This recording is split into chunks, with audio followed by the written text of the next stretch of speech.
what is the saddest thing that happened to an EastEnders characters? This is by AJ Wagabaga, 05. Is that all right to say? Yeah. And he does ask, what would you say is the saddest thing that happened to an EastEnders character? Rewatching some scenes, I gotta say Nana Moon's passing is absolutely sad because she keeps getting Alfie to press like the Santa, like what is it, like the moving Santa, like the sing songs. Yeah. And then like it slowly fades, like the battery's fading, and then it just slowly pans to Nana Moon who peacefully passes in the chair. You're like, it's like when you're watching Bambi and then that scene happens. You're like, oh no. Like speaking generally, the scenes that will always get me is Ethel's passing as well, because you probably know someone in that role, and be given that big of a task will fucking makes me cry right now. Anyway, right now, it's be given that big of a task must be a very hard responsibility to have that guilty conscience, because you're like, it's like I feel sorry for Dot in that scene. Like it would break me if Ash turned to me and went, please end my life, Piggy. Let's get the vodka quickly. But I'm trying to think of other sad moments. Obviously, Danielle being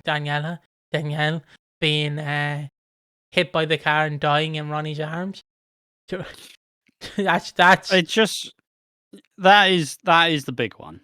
That is the big one, because you have Ronnie and you have Danielle.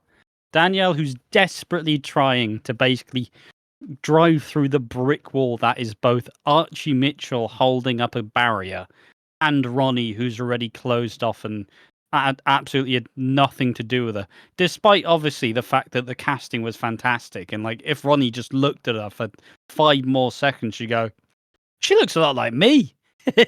She actually really looks a lot like. We have a lot of similarities, don't we? But no, it's just Danielle just constantly thrust away, like, no, you're not worth it. You need to leave now. And for Ronnie to reject her in a final moment, only to then realize at the last possible second, no, she is my daughter. And then you have a car. Like, they see each other. They lock eyes. And they know. Danielle knows, Ronnie knows. They both know that you are my mum. You are my daughter. And then a car comes in, crashing over. And then she dies in her arms. Like, it's brutal. It is absolutely brutal to just... And that's just kind of... If you want an allegory for Ronnie Mitchell's entire time on EastEnders, if you want something that would describe it fully, that's Ronnie Mitchell's time on EastEnders. Because it's like, oh, she's going to be happy, and gone. And it's just like, oh, she's finally had baby James with Jack. Baby James is dead. All right. And now she's going to swap the baby. Take it down. Saddest thing? What would be sad for you? I think not necessarily sad for me. I think in terms of like most tragic circumstances, I think Sharon finally realizing that she's having a miracle baby, just as Dennis gets stabbed and dies at her feet. That's pretty fucking brutal. That's pretty brutal in terms of soap. I don't necessarily know if he dies at her feet, but he's been stabbed and he's bleeding. And he knows in his last second that he is actually going to be a dad, and it was something that they were never expecting. Like, that's pretty brutal. Jesus, they were really yarning out tragic moments in the year 2005. Yeah. Like, obviously, if we're speaking purely on deaths, obviously the iconic ones, Pat and Peggy. Like I've always said, Peggy's death, no matter the circumstance, it will always make me cry, just because of like the monologue Barbara Windsor gives. It feels like she's truly saying, like, I know I'm reading too much into it, but it does feel like, because it is nearly her final role, it does feel like she is saying goodbye to her most famous role, and it gets me out up to fuck off notification suggestion. And it does get me every time. Like, it's truly Pat as well, where she's dying in the bed, and you have David Wicks, who arrives a bit late and nearly misses her. It's not even David Wicks for me. It's just a bit with Janine where they finally drop all the bullshit. And they go, no, I did love you as a mum. And she's like, I always wanted a kid. And it's like, I always wanted a daughter. Is the more so. It's like, and it just kind of leads for Janine's kind of cycle to continue, where you see a brief glimpse, because that's who Janine is. You like Janine in moments, you don't like her throughout, because she does horrific stuff. But in that moment, she was a little girl and she was basically talking to her mum. It's like, it's just crazy. Saddest things, I will always go back to. I think I'll go back to the first big soap tragedy on EastEnders, and you have. So for context, you have Sue and Ali Osman, who run the calf, and Ali is both a gambler and he runs the taxi. So you have them. They're struggling with money. They're barely scraping even. They're living in a flat with mold in it. They barely have enough space for themselves and their baby. I think his name's Hassan. Yeah. Then you have their baby Hassan, who, newborn, fairly like just growing. And then finally you have a moment where Ali bets and he wins big. Finally. All the money troubles are over. They don't need to worry about it anymore. Baby Hassan dies the next morning. Like, and it's just like sudden cot death syndrome. And then you just see kind of the degradation of Sue as a character. As just losing this kid just fully. She's just out of it. She just basically zombies out. She can't accept it. And and that character as well, just one of the most tragic fucking characters. And even the actress has a pretty tragic story surrounding it. Like, it's just rough. Because they finally done it. They finally escaped. Dead. Oh, what? And it's always a story I wanted to kind of tell in a video, but I don't know. Like, maybe this is the time to suggest: are there people who actually want to hear stuff about classic EastEnders? Obviously, just Kat's existence, really, Whitney's existence, like just both of those. Whitney, who is kind of tossed around in foster care, and then she finally settles into living with Bianca and being raised by Bianca, whilst kind of becoming like essentially a sibling to their kids. But the stepdad isn't who he says he is, and it kind of unveils it's been years of abuse by Tony King. And then even then, I mean, you just follow Whitney's entire journey as a character, and it doesn't really get happy at any point until the end. And even at the end, it's even then baked in severe tragedy in itself. Like, it's just kind of ridiculous. Like, I don't know. I understand why you need the sad things to happen, because that, you kind of, that's how a lot of people will get invested in the character. You get invested in the tragedy. Most people, like, I'm just shallow, but I usually only cry if it's really, really tragic.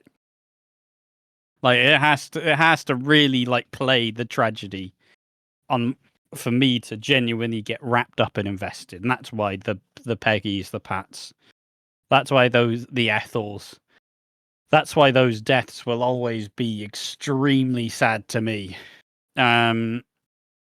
But yeah, I don't know. There's just so many options. There's so many options. I mean, from recently watching it, fucking half of Christmas 05 is just depressing because of Alfie. Just leaves her. Yeah, and Kat as well. Kat's existence is just misery. Yeah, especially in that scene, I've said it, and it's in the review, it's in the script so far.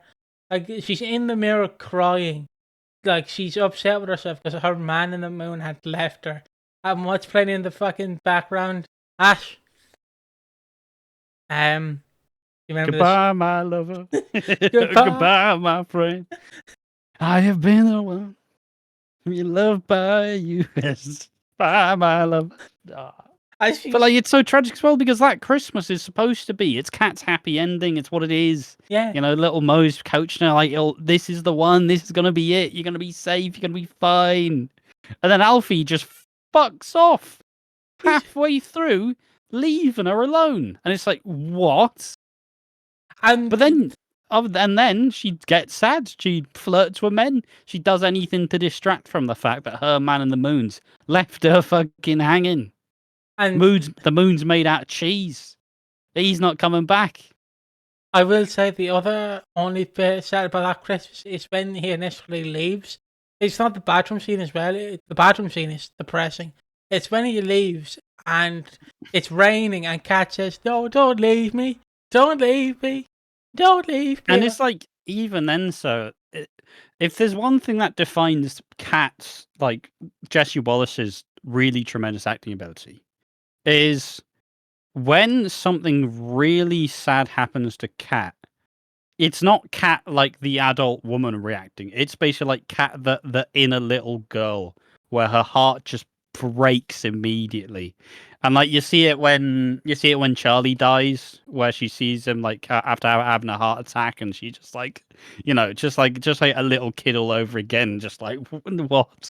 This can't be happening. And then like to see her have the future she's always wanted taken away, as Alfie says, "Well, dear," doesn't say anything, just leaves, just abandons her like everybody else has.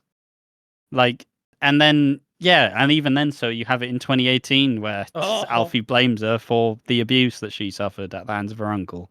And then once again, she goes to the Vic. She kind of tarts around, as she would describe it. She became a total slag. She flirts with Max Brannon, then she sings "I Wish It Could Be Christmas Every Day," tears streaming down her face as she is just weeping. And it's like, and that is why you can never get rid of Cat Slater. That's why, because when you just need someone, to have the tragedy constantly, but you need to space it out a little bit more. And that's why Kat's works so much, because she's been so hurt so many times that at this point she doesn't even really get invested in a lot of things. And it's messed up, but it's kind of how life goes for some people. Some people are so tired of getting dicked about, they just stop trying. They just go, "Oh, fuck this, not worth it. I don't want to get hurt again." And like that's why Kat is just kind of the perfect character in a sense. And that's why, I don't know why I'm telling this about the current show, but that's why it's so good that in this new era of EastEnders, she is being brought back to the forefront after many years of being severely underutilized. Yeah, I agree. Lola's passing is also sad to me as well. Obviously having someone who did sort of pass away with cancer. So I saw her because they also had dementia. So that's sad as well. But like, I do cry a lot when watching this. So when a sad scene happens, but I've never been, like I said, I've never been as sad as when that fucking all 5 episode hits, where she leaves and you just hear her cry. Like it's not even an adult. It's just the kid, like Cat crying. Like, oh God. And then like what makes this even worse, and it just makes it whole sad even more, is so that was supposed to be the definitive end of that like era of Cat and Alfie, and then they bring him back. It's like, yeah, it's not the same. What are we doing, lads? What are we doing? And but I don't want to dive into that. That could be a video for its own time. But I'm trying to think of other sad moments. Obviously, it's more of like a trilogy of sadness. It's just that entire arc of Bianca being chained up in like in Reese's storage unit as a recent memory. Just that was horrific. All she had was a pot noodle. Like, oh my God. But yeah, Well, I the can read saddest things. I can read comments if you want me to. Yeah, go on. Obviously, some guy comments Ronnie rejecting her daughter Danielle only for her to die in her arms minutes later, and she realizes she made a mistake. Yeah. Yeah. Uh, do that. Chantel's death. She was finally strong enough to leave Grey to be with Kira, and he took that away from her. Yeah. Yeah, that was pretty tragic, especially with obviously some people say it was like a bad decision to kill her off, but I also think it was too important to tell at the time, because obviously with lockdown everybody was locked in with their abusers, and a lot of people were trying to escape because you'd be locked in there day in day out. You don't have work to go to get any reprieve, So it was important for Chantel to have her character end that way, but it once again is very tragic. And someone says fat boy for me. I mean, you take a character who was quite loved, and you kind of just go, oh, and he's dead, and he's been horrifically crushed in a car boot. It's like, oh, it's just the brutal way it happened, really, in my opinion. And then obviously someone comments Cat's backstory, and then obviously SD Pony legend. But I maybe shouldn't have said legend when they literally describe what happens to Cat. And for context, this is what happens to Cat. She's assaulted by her uncle, violated by her father, conspired against, vilified